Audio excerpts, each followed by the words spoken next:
Começaram nessa semana as celebrações do Ano Novo Chinês. E em Pequim teve uma apresentação que chamou muita atenção. Robôs que fizeram uma performance de Kung Fu. As imagens estão rodando bastante nas redes sociais. Pode ser que você que está assistindo já tenha visto aí no seu celular. Os androides fizeram, então, uma apresentação com movimentos de Kung Fu, de arte marcial. Depois participaram com essa apresentação com algumas crianças que fizeram esses movimentos sincronizados, acrobacias, e depois ainda participaram de apresentação de dança, apresentação de música, esquete de comédia, várias performances artísticas protagonizadas por esses robôs, esses androides, esses robôs humanoides, Celso. Fazem parte aí do Festival de Primavera. É o Ano Novo Chinês, né? O Ano do Cavalo. Não só do cavalo, mas é o ano do cavalo de fogo, porque combina o animal com o elemento. E cada país na Ásia, né? Mongólia, Vietnã, Coreia do Sul também fazem esse tipo de comemoração. E o bolinho de primavera é o principal prato de destaque nessa data, né? São semanas de comemoração, é um dos, se não o mais importante feriado do calendário chinês.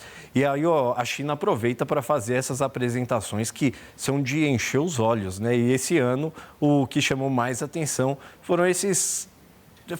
A gente chama de robô, de ciborgue, de androide.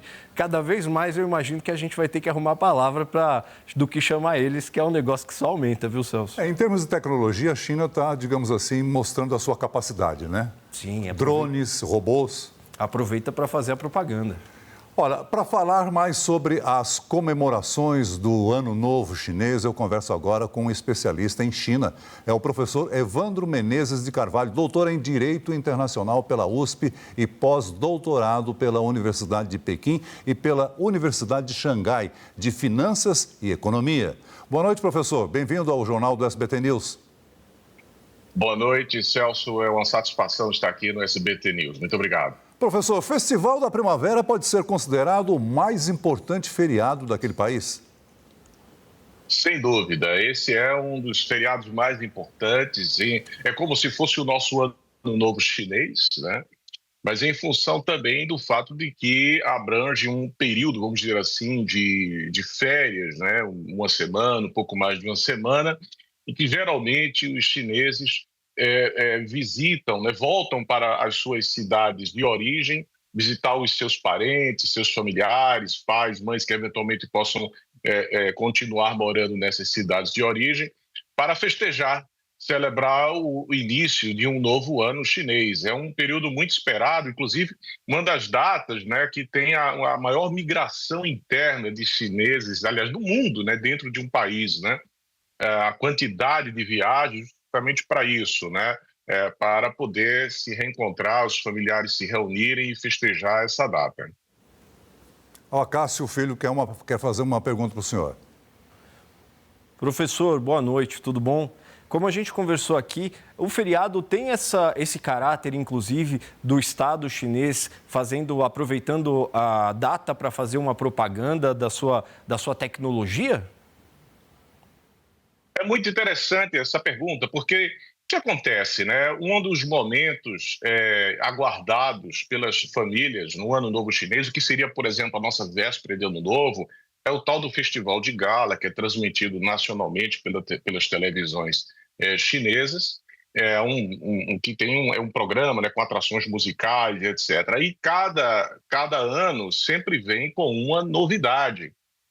Demonstrando aspectos relacionados à evolução do país em determinada área, determinado setor. E como vocês já mostraram agora há pouco, né, esse festival de gala, né, comemorativo do Ano Novo Chinês, deu muita ênfase ao avanço chinês no âmbito da robótica, né, dos humanoides, e realmente foi impressionante. Professor, o ano de 2026 para a China será o ano do cavalo de fogo, como já ressaltamos aqui. O ano de 2025 foi o ano da serpente de madeira. O senhor poderia explicar como é que funciona essa simbologia que mistura animais e elementos? O signo chinês, né, o que a gente chamaria o zodíaco chinês, compreende 12 animais, é um ciclo de 12 anos.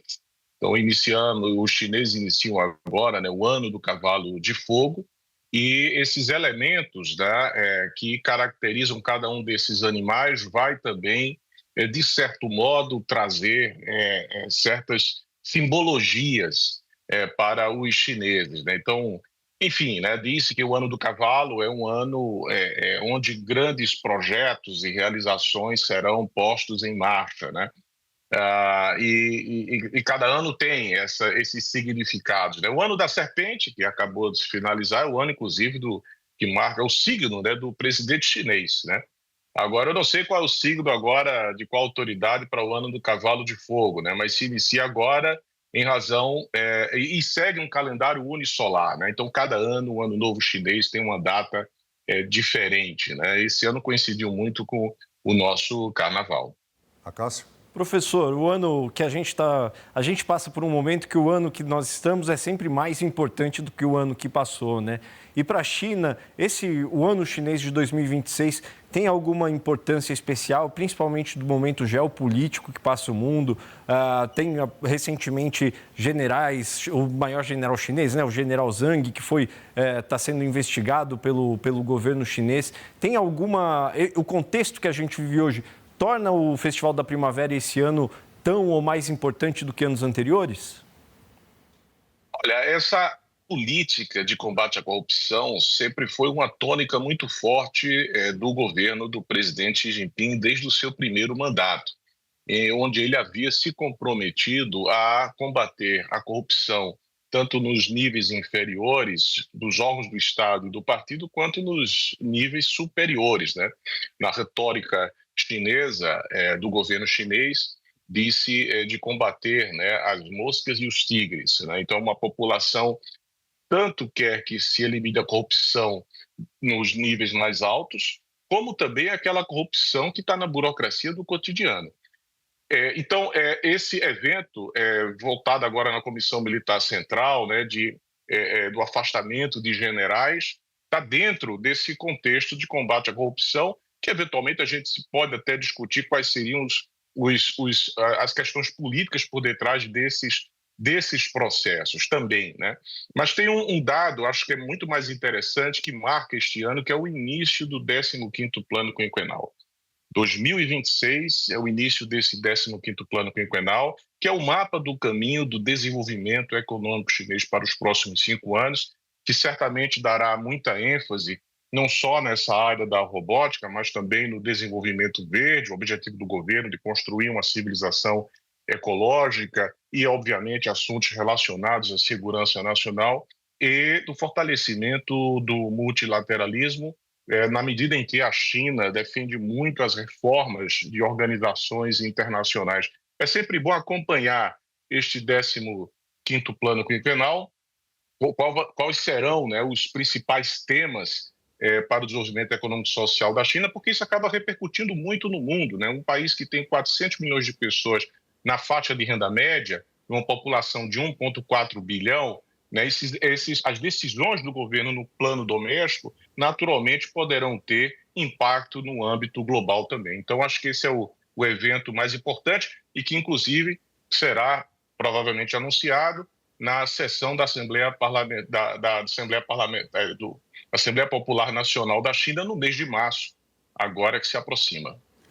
Ao contrário do calendário ocidental, que tem 365 dias, o ano chinês tem 364 dias e é baseado na fase da Lua, nas fases da Lua, né, professor? É o calendário unisolar que eles dizem, né? Porque era uma sociedade originalmente agrária, né? Então é por isso que as datas de Ano Novo chinês variam conforme este calendário, né? Então, o signo chinês, né, o do cavalo, agora que se inicia a partir do dia 17 de fevereiro, veja, a pessoa que nasceu, né, na China em 2026, mas no mês de janeiro, ou antes do dia 17 de fevereiro, ainda é do signo da serpente, né? Dentro dessa perspectiva, né? Mas segue o calendário, como eu falei, em função do fato de ter sido muito no passado uma sociedade agrária. Então, esses calendários unisolares eram muito importantes para a determinação do momento da colheita e etc., né? A chegada da primavera, né? E, inclusive, depois desse ano novo, né, você tem aí o Festival da Primavera, né, com o Festival das Lanternas. Então, um período festivo que chega a abranger, na verdade, do ponto de vista dessas festividades, quase 2 semanas. Então, um período para os chineses de celebração. Para a gente, né, seria aquela semana, né, que antecede ali o nosso ano novo, né, antecede o dia 31. Para os chineses foi agora há pouco, até o dia 16 para o 17, o país praticamente para, vamos dizer assim, para a celebração dessa data. E é importante dizer, viu, eu vi um desses robôs ao vivo o ano passado e é realmente impressionante. Até cheguei a divulgar. É impressionante o avanço. Não cheguei a ver nesse nível de diversidade de gestos que fizeram, mas era algo realmente que já chamava atenção. E se a gente compara o festival do ano passado com os robôs que utilizaram no ano passado para esse ano, é um salto formidável. Eu fico imaginando, Celso Acácio, como vai ser daqui a um ano, né? Então, esses avanços na robótica, na tecnologia chinesa, são estupendos, né? Extraordinários. E é um momento que, de certo modo, aí, o governo chinês mostra para a população chinesa, né, esses avanços. Sem dúvida alguma, a supremacia da China na tecnologia, né, ou na aplicação da tecnologia. Muito obrigado, professor Evandro Menezes de Carvalho, doutor em Direito Internacional pela USP, pela sua participação e esclarecimentos aqui no Jornal do SBT News. Uma boa noite para o senhor. Obrigado. Obrigado, boa noite. Agradeço também a participação de Acácio Filho, editor internacional do SBT News. Obrigado, Acácio. Obrigado, Celso. Boa noite para você e para o professor. Valeu.